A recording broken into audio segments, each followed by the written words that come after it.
Ikú dóró, ikú ò ṣèyí tán, ikú mẹ́nire lọ, ó fẹni búburú kalẹ̀. Kí ló ń ṣẹlẹ̀ ní Yorùbá movie industry? Kí ló ń fa ikú ọ̀wọ̀ọ̀wọ́? Ìgbà mélòó la ó lò láyé tàmíwẹ̀wù irin? Ìrìnàjò ọmọ ẹ̀dá, ikú ni òpin rẹ̀. Asán nílé ayé, ìmúlẹ̀ mófo ni. Nítorí bẹ́ẹ̀ ni mo ṣe máa ń sọ wípé ká máa fi gbogbo ọ̀rọ̀ wa lé Ọlọ́run lọ́wọ́, torí pé ikú ò mọmọdé, ikú ò màgbàlagbà, ikú ò mọkùnrin, ikú ò mọbìnrin, ikú ò mọ òyìnbó, ikú ò mẹ̀yìn èèyàn dúdú. Kí ló ń ṣẹlẹ̀ o? Kí ló ń ṣẹlẹ̀ ní Yorùbá movie industry?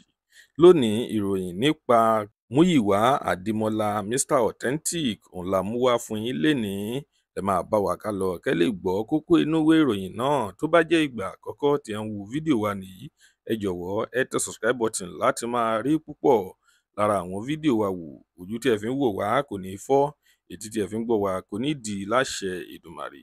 Gbangbadẹkùn TV ló mú ìròyìn yìí wá sétí gbọ́ yín.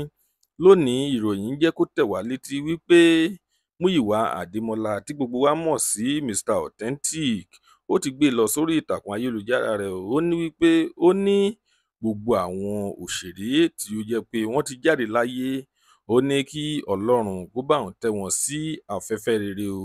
Ó ní ká gbìyànjú láti súnmọ́ Ọlọ́run torí wípé a kò mẹ́ni tí ikú máa mú lọ ní ọ̀la.